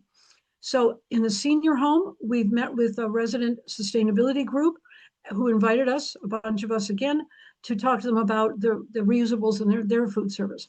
So the point here is that the students and the senior residents in these facilities are the ones that really spearhead this group, but they're like the people going down that alpine ski slope. You know, they're the ones really pulling hard and facing all that hazard down the slope. But we are their coaches, and we're here to help you. And I think you can make it to the finish line, and you can get the gold winner thing, and it will be metal. It will not be plastic gold. Thank you. All right, moving on to our next presentation. Thank you so much, Cynthia. Just a quick bio for Cynthia. She's our resident toxicologist. We're really happy to have her a science background, but she is a biologist whose 35-year career has focused on pollution abatement, including collaborations with state agency scientists and county emergency planners, and much, much more, as you can tell. All right, we're going to roll right into our Q&A, and I will turn it over to, before we hear from Representative Karen Ebel to wrap us up for the evening, Patsy, I'm going to turn it over to you for any Q&A questions that have come up during the presentations, and we can see if our panelists can provide some answers. Yeah, so I don't want to take too long, so I got to be careful which ones I picked. Somebody, Lori Boswell, was asking about a link to a UNH study. I think that's from Kirstie. I'm sorry, Kirstie. Yeah, I'll find it right now and put it in the chat. No worries. Okay. And then another question for Kirstie. How do expanded polystyrene bans handle material other than food service foam-like product packaging? They differ from state to state, but they're the best ones ban all of it. And even the ones that don't ban all of it ban most of it.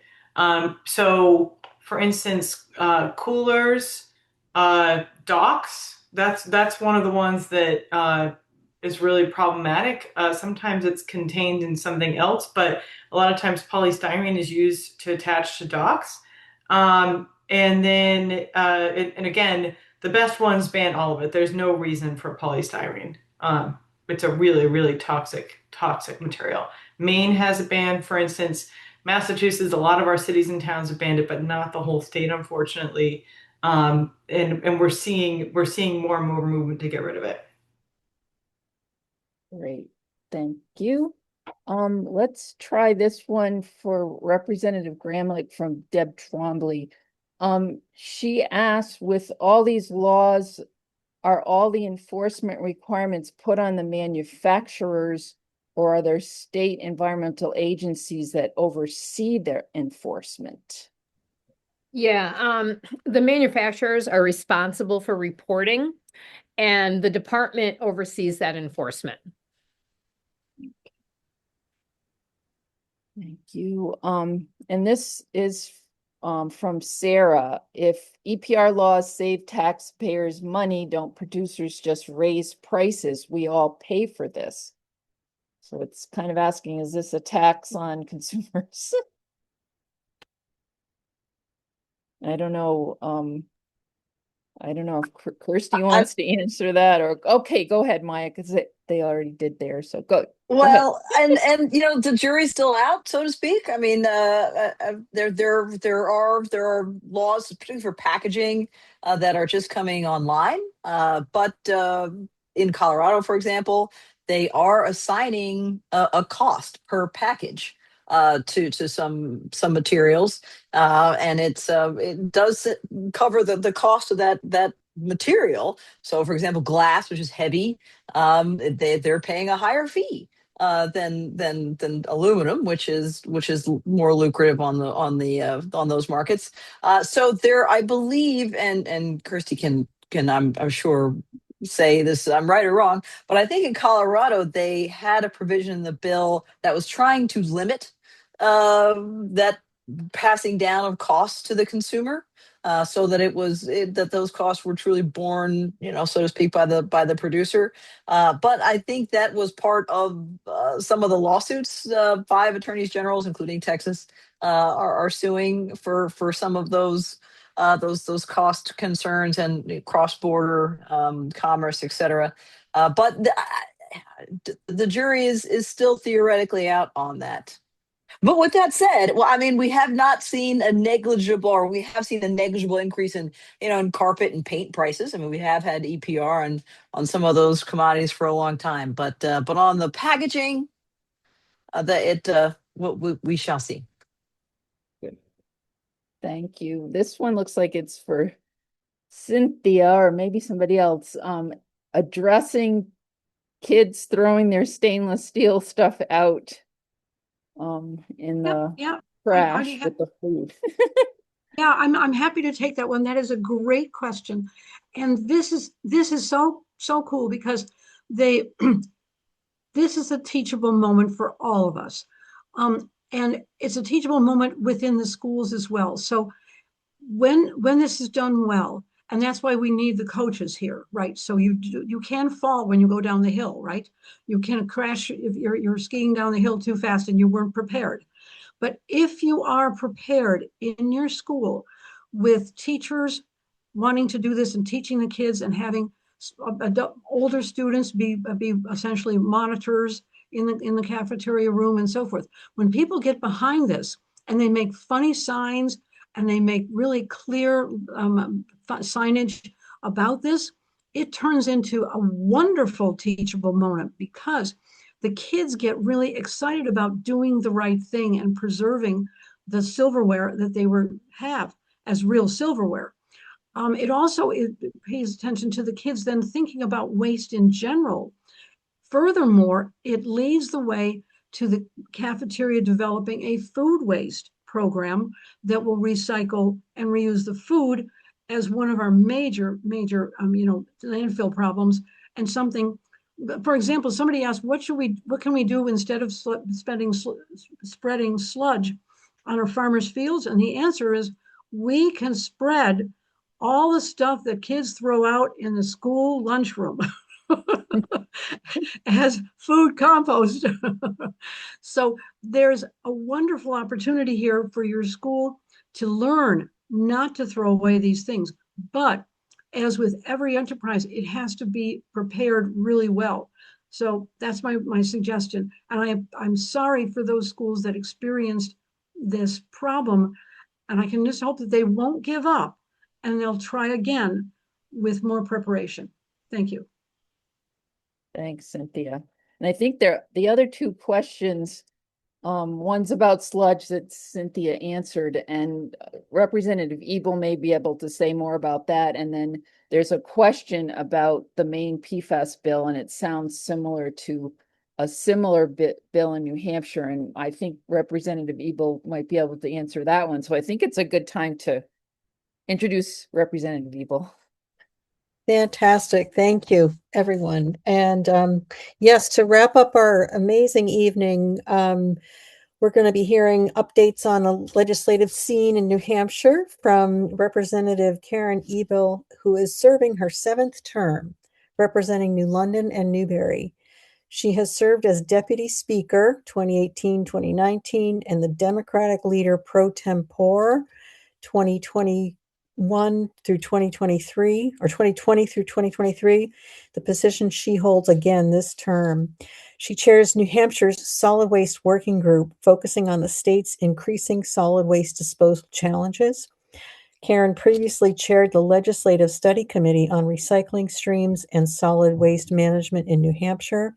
She is a graduate of Georgetown University Law Center and has served on many nonprofit and municipal boards, including the Nature Conservancy, the American Cancer Society, the New London Hospital Board of Trustees, and almost 2 decades on the New London Planning Board. So we are so honored to have you with us, Karen, and take it away. We're happy to hear your updates and to close out this great evening. Okay, well, thank you very much. I'm just in awe of all the work that everybody has done and the presentations. There's just so much that we can still aspire to. I'll try to answer those questions as I go along, and if I don't, you can wave to me. Well, let's just say compared to Maine, New Hampshire is a very unique place to try to get environmental legislation passed. And it takes a lot of strategizing and stakeholder coordination to get things over the line. We have extremely limited revenue sources, as anyone who's on here from New Hampshire knows. We have no income tax, we have no sales tax, and we have very limited opportunities to raise money. So if you're going to introduce any piece of legislation, if it has a fiscal note on it and it includes an appropriation, the hurdle is very high indeed to get something like that passed. Our Department of Environmental Services, unlike some other states, I'm thinking of Massachusetts in particular, where our DES is not authorized to take any sort of kind of aggressive, progressive action on its own without legislation. And like, for instance, I think in Massachusetts, they can institute a waste disposal ban through the agency. We definitely can't do that. So not only is it challenging to get legislation passed, we are forced always to take progressive action through legislation. So we're sort of in a box there. I'm privileged to be the chair of New Hampshire's Solid Waste Working Group. I've been serving as the chair for 5 years. That group is a stakeholder group that includes waste management companies, municipalities, recyclers. We have a hospital representative, C&D handlers, meaning construction and development. It's really a broad array of folks. And our primary focus at this point is more source reduction, waste reduction issues, trying to fulfill the goals of the recently adopted solid waste management plan, which hadn't been updated for like 20 years. The landfill issue is still very much alive in New Hampshire. I wish I could say that Casella has decided not to pursue a new landfill. They're still very much engaged there, but they're also very much focused on trying to get legislation passed that would force Bethlehem to expand their landfill that they have in there. And like Kirstie, there's not evidence that we have a real capacity problem. So anyway, we are focused on source reduction. And through the solid waste working group and that sort of stakeholder base, I've been able to bring forth legislation that targets things that the group thinks are important. And in New Hampshire, what that absolutely requires is partnering with businesses, and that includes waste management companies. And we've realized that there are problematic waste that waste management companies would like to work with us to try to find other things to do with. So the first thing that we did is we got a food waste ban through. A 1-ton generator or more has to compost. That became effective in February of 2025. That's still working through the process. We were able to get an appropriation, which now they have taken away from us again, for the Solid Waste Management Fund. That was creating a grant program for municipalities and other sort of governmental groups. I did successfully bring that forth, the stakeholder group, to get a PFAS added. Let's see, a ban on the sale of certain consumer products that have PFAS intentionally added. That bill, I call it my miracle child. I'm really pleased that we were able to get it through. That becomes effective January 1st, 2027. It's nowhere near as comprehensive as the one that Maine has in place, but for a state like New Hampshire, I'm really proud that we were able to get that signed into law. And I will say that the waste management companies were very interested in that because they recognize that if you can reduce the source of PFAS, then it helps them with their leachate problems. And leachate, of course, is a real problem as far as PFAS is concerned. So again, that's effective January 1st of 2027, and I know the department will be going through rulemaking for that. The other thing that I was really pleased that worked out in the last budget scenario, because our revenues are so down, I had submitted a bill to put $1 million into our solid waste management fund, our grant program, and it was kind of a Hail Mary. I knew that. But then I got a couple of questions on what there was for alternatives to fund that. And so I mentioned the fact that you could do a waste disposal surcharge. So what that would be is a fee on every ton of waste that's deposited.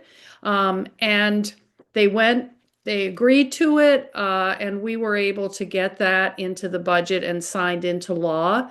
The way that it works, and it was effective January 1st of 2026, that's going to basically pay for the Solid Waste Bureau in New Hampshire. We have about 19 employees, and they have been previously generally funded and always targeted when there were budget cuts. And I think a lot of us are breathing an enormous sigh of relief that we were able to get this surcharge through, and that our Solid Waste Bureau folks can continue to help us do better with solid waste in New Hampshire. There is a trick to that, and that is that municipalities are all being refunded for the fees that they pay, but businesses and out-of-state waste, they do have to pay the $3.50 per ton surcharge. So that amount, the $3.50, we're hopeful leaves enough money that we can put back into the solid waste management fund so that we can finally get our grant program off the ground. That grant program will be 50% focused on food waste diversion by towns, and they're going through rulemaking now over the next 6 months so that they can finalize the rules related to the fee structure and the fund. So just really excited to get that surcharge through to alleviate some of the problems and struggles that the Bureau have faced. When I first started this 6 years ago, they had very, very little, few people working there. It was very bare bones, and we've had to do a lot of work to get dug out of the hole that our solid waste situation was in here. And that included also revamping and renewing our waste diversion goals. So, as far as the legislative environment from my standpoint, I just want to say that what we've decided to focus on through the working group is EPR, and EPR that you can work with the manufacturers of the product in putting forth the bill. So I did put forth a paint recycling bill. It had been tried several times before, but this time we put a big stakeholder group together. I even had the Business and Industry Association supporting it. We got it through the House on the consent calendar, which means unanimously. Americans for Prosperity, if you're familiar with them, started paying attention. They started saying it was a sales tax, and things got squirrely in the Senate. We got it over the line, but now the governor has declared that she feels that it is a sales tax. Of course, it is not. There's nothing in there about a sales tax. It's a assessment that's included in the cost of paint. So I'm holding my breath every day to see if and when the veto notice comes around. But it just shows you that you can get something through the legislature and you can cross every T and dot every I, and it's not over till the fat lady sings. The governor is not fat, but the governor. And I'm very disappointed at that result. However, I do have another bill that's on tap.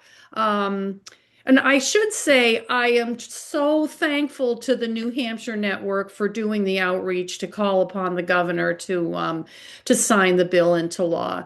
She's heard, I mean, the thing is, many Republicans supported this. It was a bipartisan bill, and for her to veto it, it means that many Republicans who did vote for it are, they're basically being cast in the role of having signed a sales tax, which is, of course, anathema. So that is a very difficult situation right now. But what I do have on tap is a similar battery stewardship program that relates to lithium and rechargeable batteries. I'm working with the battery manufacturers. We had a model bill that we tweaked for New Hampshire. And I'm ecstatic to report that the House Environment and Agriculture Committee recommended last week unanimously to put this bill on the consent calendar again, and they recommended ought to pass. So we'll be dealing with that not this Thursday, but the following Thursday.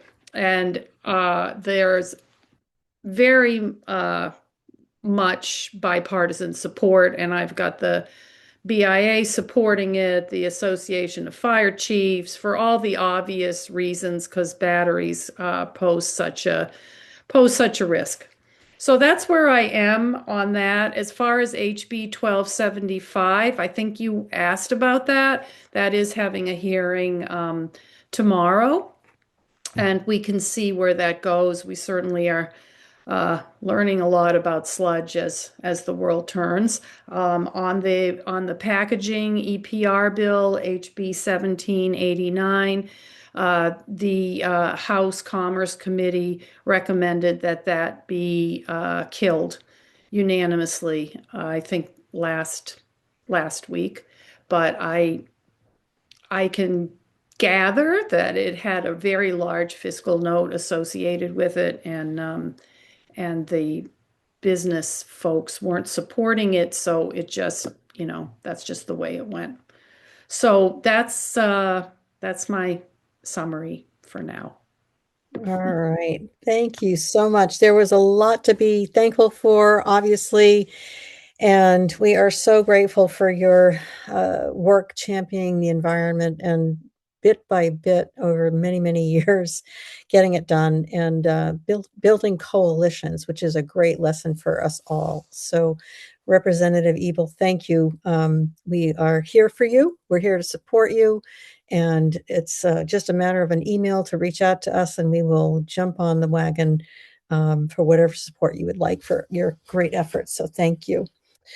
Okay, everyone. Amazing that we are at 9 o'clock, just a little after. How phenomenal that we all stayed on schedule.